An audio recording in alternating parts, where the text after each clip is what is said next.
Tel Aviv, serangan rudal balistik jarak jauh yang diduga diluncurkan dari wilayah Iran menghancurkan markas pusat komando militer Israel pada dini hari, menewaskan sedikitnya 300 personel pasukan elit IDF, Israel Defense Forces. Peristiwa tragis ini menjadi titik balik mengejutkan dalam eskalasi konflik yang selama ini hanya terjadi di wilayah perbatasan. Kali ini, perang datang langsung ke jantung militer Israel. Ledakan terdengar hingga radius puluhan kilometer, sementara langit malam berubah menjadi merah menyala oleh kobaran api dan serpihan puing markas militer terbesar kedua setelah Kirya.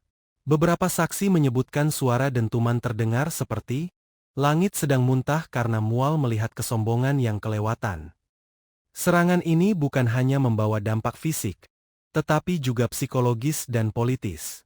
Perdana Menteri Benyamin Netanyahu dikabarkan menangis saat menyaksikan reruntuhan markas tersebut melalui siaran drone internal. Dalam rekaman bocoran yang viral di media sosial, bicara keras Iran tak butuh waktu lama untuk merespon. 3 hari setelah pidato itu, radar Israel mencatat serangkaian peluncuran rudal dari arah Timur Tengah. Salah satu di antaranya diakini adalah rudal Fateh SAR-10, atau varian Shahed baru yang menembus sistem pertahanan udara Iron Dome yang terkenal itu. Dalam konferensi pers yang berlangsung singkat, juru bicara IDF hanya berkata singkat, "Kami sedang menyelidiki bagaimana rudal bisa masuk. Mungkin Iron Dome-nya lagi tidur siang." Korban jiwa mencapai 300 tentara, sebagian besar berasal dari unit komando elit dan tim operasi teknologi pertahanan siber. "Kami kehilangan orang-orang terbaik," ujar salah satu pejabat militer, lalu menambahkan pelan, "dan juga kehilangan klaim tak terkalahkan yang selama ini kami banggakan."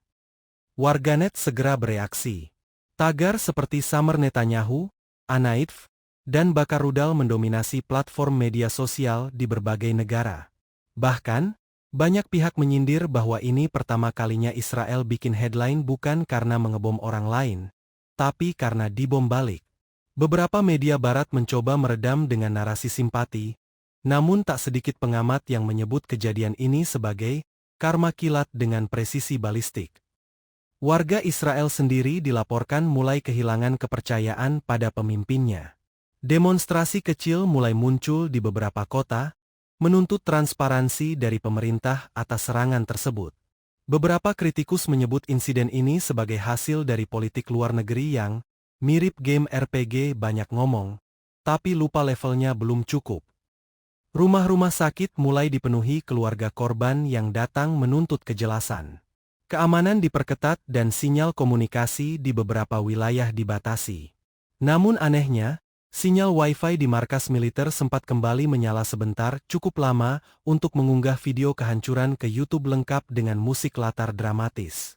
Netanyahu, yang selama ini dikenal vokal dalam pernyataan-pernyataan anti-Iran, kini harus menghadapi kenyataan pahit. Rekaman video memperlihatkan ia duduk sendiri di ruang krisis dengan tatapan kosong, seperti sedang mencoba mengingat password Wi-Fi markas yang kini tinggal abu. Dalam pidato darurat yang disiarkan televisi, ia menyatakan, "Kami akan membalas serangan ini. Israel tidak akan diam." Namun, suaranya terdengar bergetar dan bahkan di akhir pidato ia sempat terdiam lama sebelum kamera mati, mungkin sedang berpikir, apakah ini saatnya pensiun dan buka kedai kopi. Negara-negara sekutu seperti Amerika Serikat menyatakan duka cita mendalam, meskipun responsnya tampak terlambat dan datar. China menyebut serangan ini sebagai peringatan bagi semua pihak untuk tidak bermain api di wilayah bersumbu pendek. Rusia menolak berkomentar secara terbuka, namun akun Twitter milik kantor berita negara mereka hanya menuliskan satu emoji. Sementara itu, banyak negara di Timur Tengah melihat ini sebagai momen bersejarah. Beberapa netizen Arab bahkan membuat meme berjudul Plot Twist of the Decade, dengan foto Netanyahu berdiri di depan puing-puing, diberi caption, "Ketika kamu pamer kekuatan, tapi lupa kamu tinggal di hutan." Pemerintah Israel mengonfirmasi bahwa jumlah korban tewas akibat serangan rudal Iran bertambah menjadi 300 orang. Seluruhnya merupakan tentara aktif IDF yang bertugas di pusat komando militer yang hancur dini hari kemarin. Insiden ini disebut sebagai salah satu kekalahan terbesar dalam sejarah militer Israel selama 2 dekade terakhir. Menurut pernyataan resmi IDF, sebagian besar korban sedang berada dalam rapat strategis tertutup ketika rudal menghantam bangunan pusat. Serangan itu terjadi dengan kecepatan tinggi dan menembus sistem pertahanan Iron Dome tanpa terdeteksi. Hingga saat ini, belum ada jawaban resmi mengapa sistem pertahanan canggih itu gagal bekerja. Beberapa analis menyebut kemungkinan Iron Dome tidur sambil charging. Sementara keluarga korban berdatangan ke rumah sakit dan kamar jenazah, suasana di lingkungan militer berubah drastis. Para personel yang selamat tidak bisa menyembunyikan rasa trauma mereka. Salah seorang tentara yang enggan disebutkan namanya mengatakan bahwa dentuman rudal terasa seperti kiamat kecil. Ia menambahkan, "Kami dilatih menembak, bukan disuruh jadi korban display rudal tetangga." Perdana Menteri Benyamin Netanyahu kembali muncul di hadapan publik, kali ini dengan wajah lelah dan suara berat. Dalam pidatonya, ia mengatakan bahwa Israel akan membalas dengan kekuatan penuh, namun belum menjelaskan bagaimana atau kapan. Rekaman dari ruang rapat menunjukkan Netanyahu sempat menepuk jidat dan bergumam, "Ini semua karena gua terlalu banyak gaya," sebelum disunting dari siaran langsung. Netanyahu sebelumnya telah menantang Iran secara terbuka untuk tidak ikut campur dalam isu Palestina, dalam pidato yang kini dianggap sebagai pemicu langsung serangan tersebut. Banyak pihak menganggap pernyataan itu sebagai kesalahan fatal. Kalau mau ngajak berantem, lihat dulu siapa lawannya. "Ini bukan adu mulut di Knesset, ini rudal betulan," kata seorang pengamat militer dengan nada sinis. Situasi keamanan nasional saat ini ditingkatkan ke level tertinggi. Pemerintah memberlakukan pembatasan media, menutup beberapa jaringan komunikasi, dan memperketat penjagaan objek vital.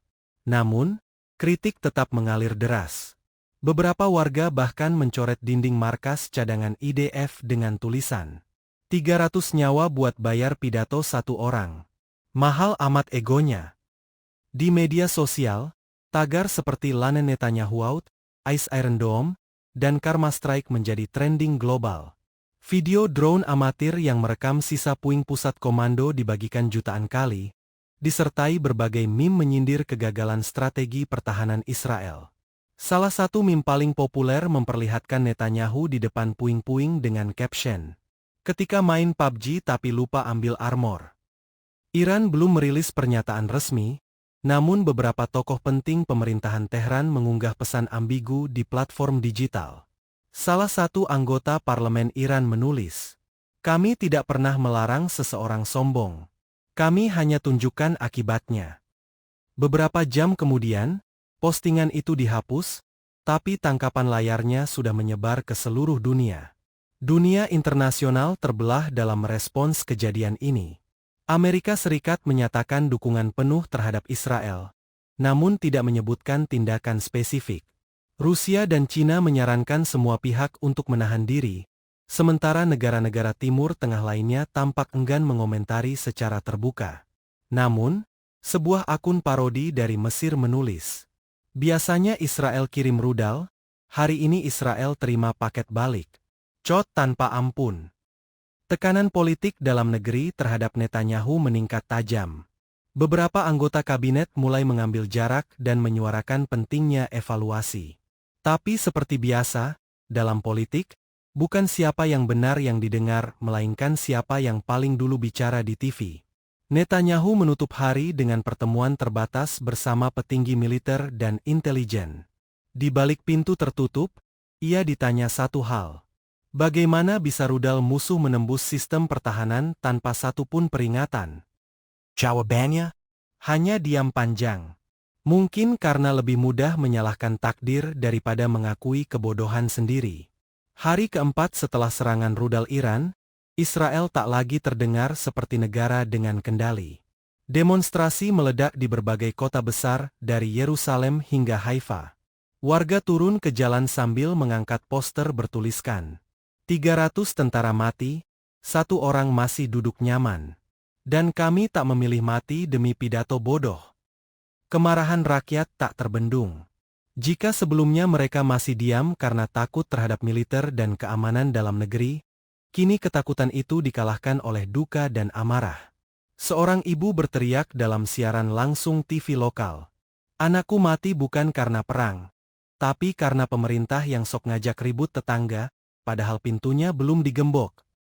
Warga lain menambahkan, "Kami bukan negara superpower. Kami cuma negara super ngajak ribut."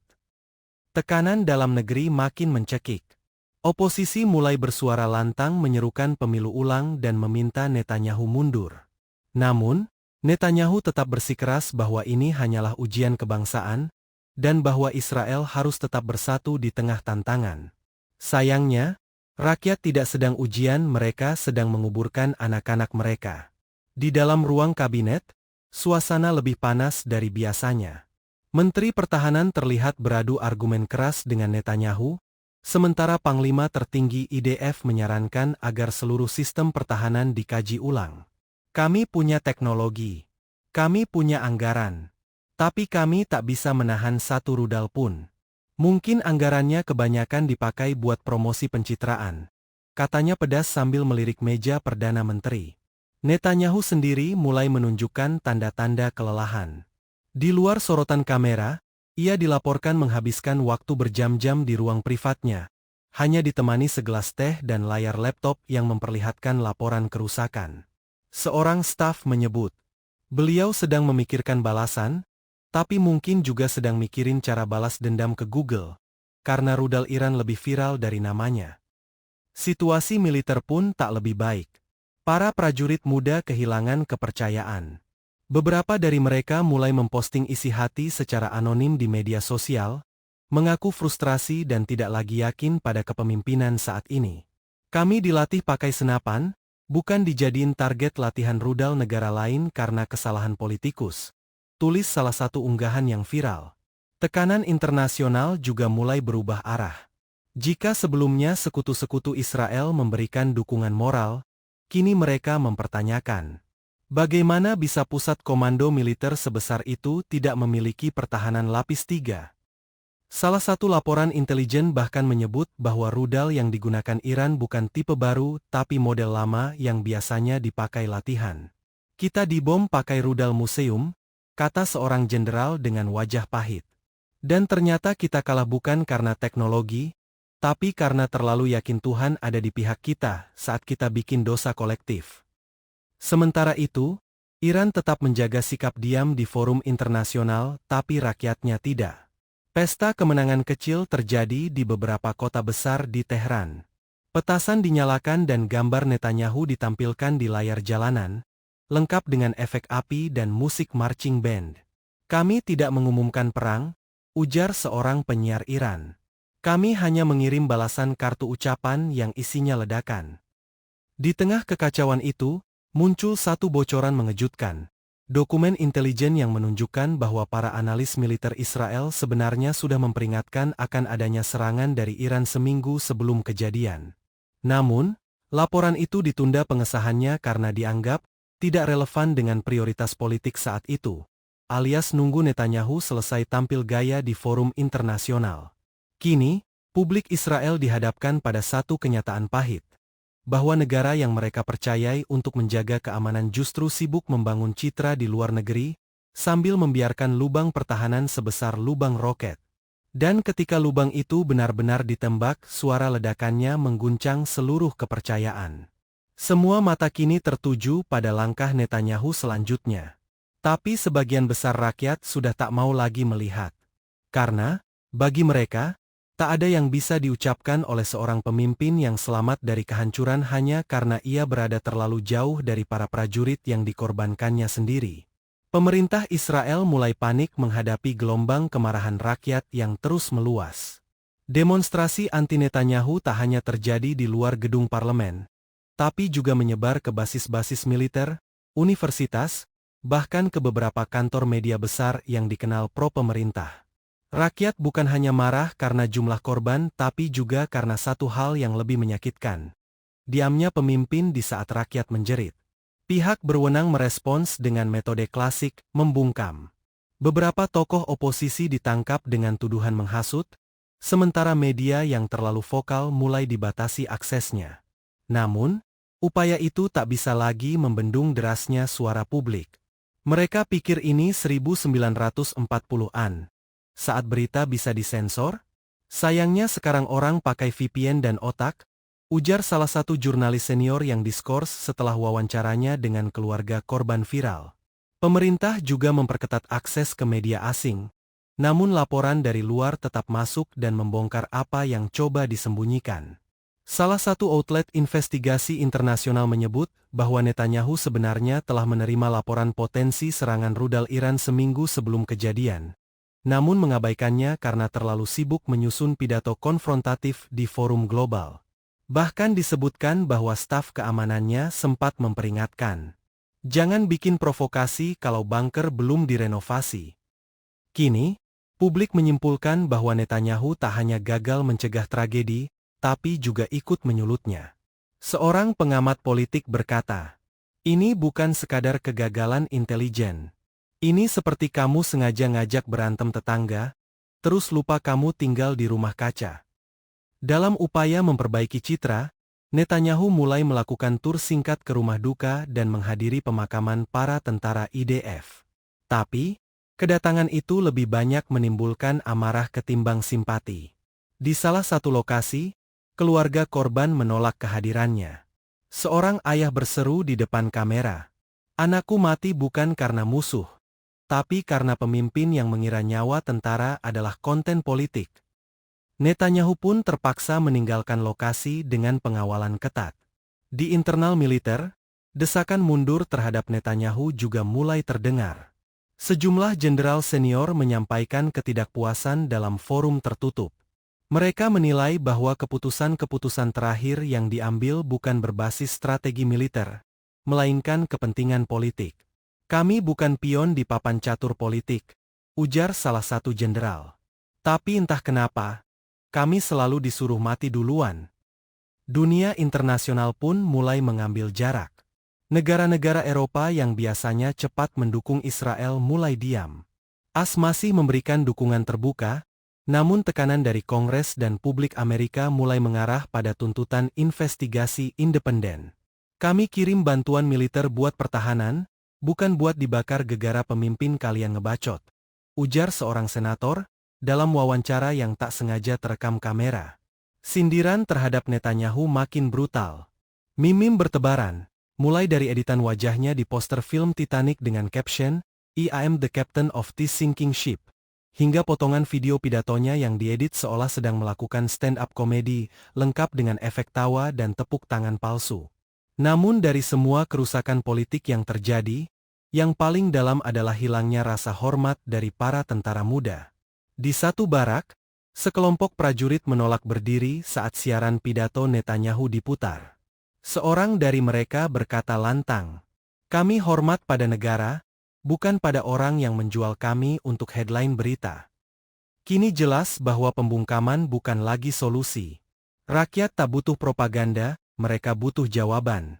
Tapi Netanyahu tetap bersikeras bahwa semua ini hanya bagian dari perjuangan bangsa. Sayangnya, kata-katanya makin terdengar hampa di tengah jeritan para janda, orang tua, dan anak-anak yang kehilangan. Karena ketika suara rakyat dibungkam, maka puing-puing yang berserak akan berbicara lebih keras. Dan kali ini, suara itu menggema di seluruh dunia, mempermalukan negara yang dulu mengaku sebagai kekuatan tak tergoyahkan, namun kini roboh oleh egonya sendiri.